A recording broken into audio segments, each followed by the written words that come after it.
Hello বন্ধুরা, সবাই কেমন আছো? সবাইকে 1 জানুয়ারি শুভেচ্ছা। 2024 আমাদের পড়ে গেছে, 2023 বিদায় নিয়েছে। তো আজকে তোমাদের সামনে নিয়ে হাজির হলাম একটা ছোট্ট একটা ভিডিও, অন্য রকমের ভিডিও। এই ভিডিওটা আমরা কিন্তু করেছি 31শে ডিসেম্বর, আমরা দুদিন পর আপলোড করছি। এই ভিডিওটা একদম একটু অন্য রকমের ঘরোয়া ভিডিও, তোমরা কিন্তু দেখো প্লিজ। আর এর আগে আমরা অনেক রকম ট্রাভেল ভিডিও দিয়েছি, অনেক ছোটোখাটো ঘোরাঘুরি বিভিন্ন রকম ভিডিও দিয়েছি। তো আজকের ভিডিওটা সেগুলোর থেকে একটু অন্যরকম, তোমরা একটু পরেই তোমরা দেখতে পাবে।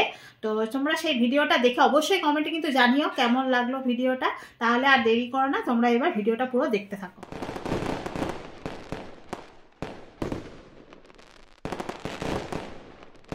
মর্নিং বন্ধুরা, সবাই কেমন আছো?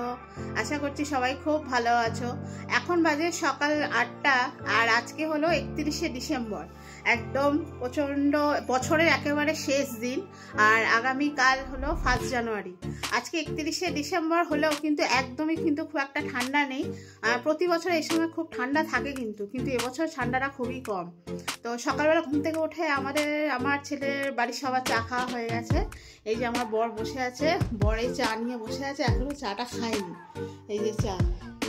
হ্যাঁ, তো আজকে আমরা একটা ছোট্ট ডেলি ব্লগ দেবো।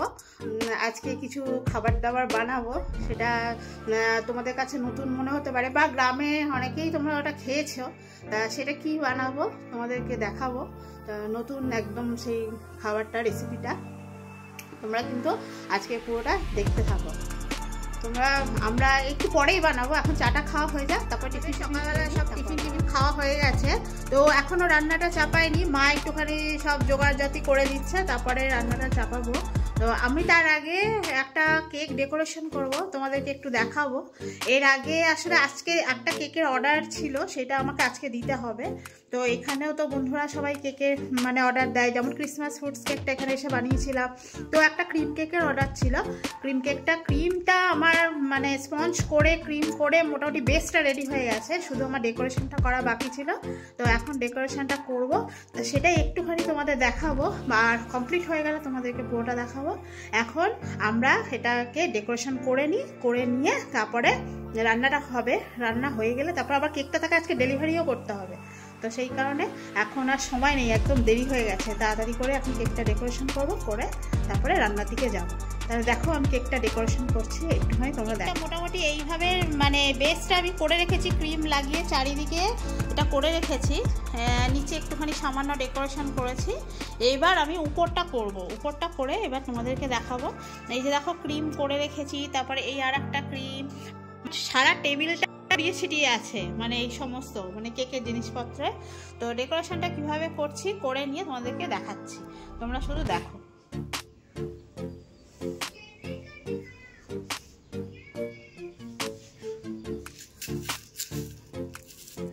এইগুলো আজকে আমার কেক, এই মোটামুটি আমার কেকটা কমপ্লিট হয়ে গেছে। কিছু ক্রিম দিয়ে করেছি, আর কিছু ফন্ডেন্টের ফুল আমি তৈরি করেছিলাম, তো সেটা জাস্ট বসিয়ে দিলাম। তো আমার কেকটা মোটামুটি কমপ্লিট। এবার কেকটা বক্সিং করে আমি ফ্রিজে এখন রেখে দেবো, যখন যাবো ডেলিভারি দিতে তখন নিয়ে চলে যাবো। তো এবার আমারটা কমপ্লিট হয়ে গেল। তোমরা দেখে কিন্তু বলবে কেকটা কেমন হয়েছে দেখতে। তোমরা কেকটা একটু দেখো কেমন করে করেছি।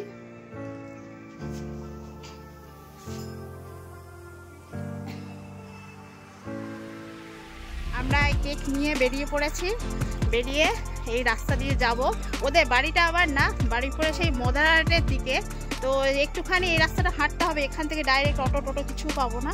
একটুখানি রাস্তাটা একটু হাঁটতে হবে, হেঁটে গিয়ে তারপরে টোটোতে বা অটো যা পাবো তাতে উঠবো। তাহলে চলো ওখানে গিয়ে ওকে দিয়ে আসি কেক। চলে এসেছি, এবার আমার কেক তো কমপ্লিট হয়ে গেছে। এবারে প্রথমে মুরগির মাংসটা চাপাবো। যেটা দিয়ে খাবো সেটা হলো, আজকে আমরা একটা নতুন রকম পিঠে তৈরি করব, যেটা আমাদের বাড়িতে বা আমাদের এই গ্রামাঞ্চলে এই পিঠেটা খুব হয়। এটাকে ছেঁড়া পিঠে বলতে পারো বা হাতছাড়া পিঠে বলে, যেটা শুধুমাত্র চালের আটা দিয়েই তৈরি হয়। কিভাবে তৈরি হবে সেটা আমি পরে দেখাচ্ছি। আগে আমি সেটা কিন্তু আমরা মুরগির মাংস দিয়ে খাবো, ঝোল আলু মুরগির মাংস দিয়ে খাবো, আর ওটা দিয়ে খেতে বেশি ভালো লাগে। তো এই পিঠেটা কিন্তু অনেকে গুড় দিয়েও খায়, গুড় দিয়েও ভীষণ ভালো লাগে। তো আমরা আজকে এটা মাংসের ঝোল আলু দিয়ে খাবো, সেটা কিভাবে করবো তোমাদেরকে দেখাবো। তো এখন এমনি মাংসটা চাপাই, যে নর্মাল যেরকম মুরগির মাংস হয় সেরকমই তোমাদেরকে দেখাবো, সেটাও দেখো, এটা সবাই তোমরা করতে পারো, সেরকমই আমি করব। তো সেটা তোমাদেরকে একটু দেখাচ্ছি, জাস্ট তোমরা একটু দেখো। ফার্স্টে কড়া তেল গরম করে তাতে আমি ডুমো ডুমো করে আলু কেটে তাতে আমি ভেজে নেব ভালো করে। এরপর আমি কড়াতে আলু ভাজা হয়ে গেলে আলু ভাজাগুলো তুলে নেব, নিয়ে মশলাটা কষিয়ে নেব। মশলা কষিয়ে তাতে মুরগির মাংসটা আমরা দিয়ে দেব, দিয়ে ভালো করে আমরা কষিয়ে নেব। ভালো করে কষানো হয়ে গেলে তাতে জল দিয়ে ভালো করে মাংসটা ফুটতে দিয়ে দেবো। এরপর আমরা একটা হাঁড়িতে প্রথমে জল নেব, জল নিয়ে তাতে অল্প একটু নুন দেব, দিয়ে তার মধ্যে আমরা চালের আটা ভালো করে ওর মধ্যে দিয়ে ভালো করে গুলে নেব, মানে পেস্ট করে নেব। একদম স্মুথ ব্যাটার হবে, একটু লিকুইড টাইপের হবে, কারণ এই পিঠেটা করতে গেলে একটু পাতলা হতে হবে। এই যে দেখো তোমরা যেভাবে দেখাচ্ছি ঠিক এই রকম টাইপের পাতলা হতে হবে, তাহলে আমরা এটাকে কড়াইয়ে আমাদেরকে করতে সুবিধা হবে।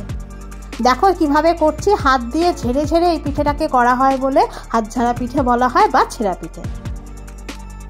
এইভাবে হাত দিয়ে ঝেড়ে ঝেড়েই কিন্তু গোটা একটা পিঠে তৈরি হবে। একটা হয়ে গেলে তারপর আবার একটা এইভাবে করতে হবে। দেখো পুরো জিনিসটা এইরকম হয়েছে। এবার এটা গরমে এটা আস্তে আস্তে করে তুলে নেব। পিঠেটা কিন্তু হয়ে গেছে, দেখো কি সুন্দরভাবে উঠে এসছে, একটুও ধরে নেই। দেখো হাত দিয়ে এইভাবে পিঠেটাকে তুলে নিলাম।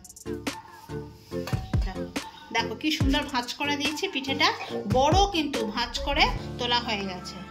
এখানে আরো দুটো দেখো করে রাখা রয়েছে। এইভাবে কিন্তু আমরা একইভাবে অনেকগুলো করে বানিয়ে নেব। আমরা তখন যে চিকেনটা বসালাম সেই চিকেনটা এই যে রেডি হয়ে গেছে।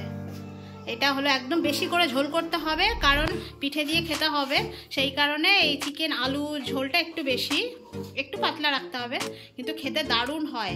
মানে এই পিঠেটা দিয়ে যখন এই মাংসটা খাবে তখন দারুণ লাগে। আর এই হলো পিঠে, এই হাত ছাড়া পিঠে বা ছেঁড়া পিঠে যেটাই বলো, সেটা হলো এই একসাথেই রাখা রয়েছে, এই থালায় এই তুলে দেওয়া হচ্ছে। ছেড়ে খেতে বসেছে। কেমন লাগছে খেতে? দারুণ। পিঠেটা কেমন হয়েছে? খাও তো, নাও ঝোল দিয়ে খাও, আলু দিয়ে খাও।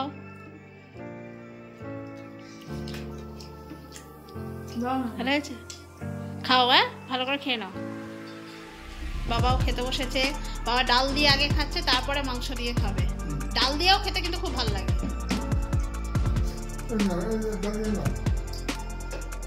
মাংস দিয়ে খা। বিকালবেলা আবার আমাদের পাশের বাড়িতে গেলাম।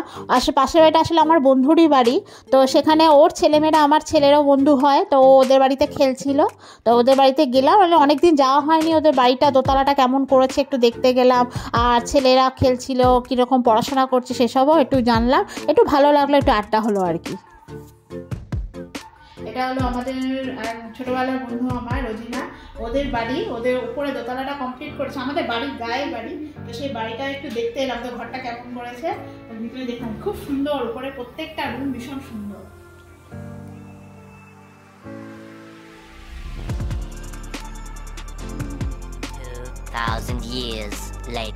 আজকে বাড়ি ফিরে যাচ্ছি বর্ধমানে। এখন বিকেল 5টা বাজে, মানে 5টা 16 এই শিউরি মেমো ট্রেনটা ছাড়বে। আমরা ওতে বসে আছি ওই ট্রেনে। বাড়িপুর থেকে আজকে চলে এসেছি। আজকে 1 জানুয়ারি। বাড়ি যাওয়ার ইচ্ছা ছিল না, কিন্তু যাচ্ছি, কিছু কারণ আছে, আমার ছেলের পড়াগুলো, টিউশনগুলো প্রচুর কামাই হয়ে যাচ্ছে, ওই জন্য আজকে বাড়ি যেতেই হবে। ওই জন্য করে সন্ধ্যা হয়ে যাবে, আমরা এই ট্রেনে বসে আছি। এবার ট্রেন ছাড়বে, 5টার সময় ছাড়বে, ছাড়লে তারপরে বর্ধমানে গিয়ে আবার তোমাদের সাথে দেখা হবে। আজকে আমরা ঘর ফিরে যাচ্ছি, তারপরের দিনে আবার 5:30টার সময় উঠতে হবে টিউশনে সময়। মানে এই কিছুদিন আমি ভালো করে ঘুমিয়েছি, কেন এইখানে আবার যখন ঘর ফিরে যাবো বলছি আমার ডাক্তারই হবে। এটাই ধরে ধরে খা।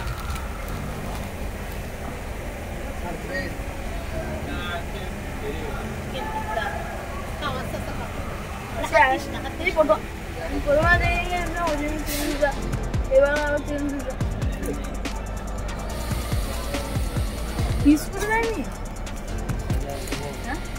করে দেয়নি, কামড়ে কামড়ে খা, ছিঁড়ে ছিঁড়ে না, মুখ দিয়ে কামড়ে। ভালো।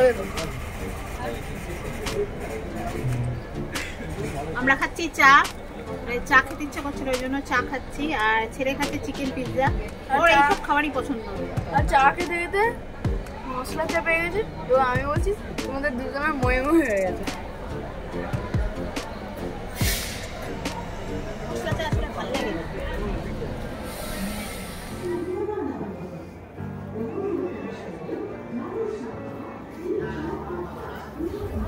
আমরা বর্ধমান পৌঁছে গেছি, তাই এখন 7:30 বাজে, ঠিক রাইট টাইমেই ট্রেনটা ঢুকিয়ে দিয়েছে।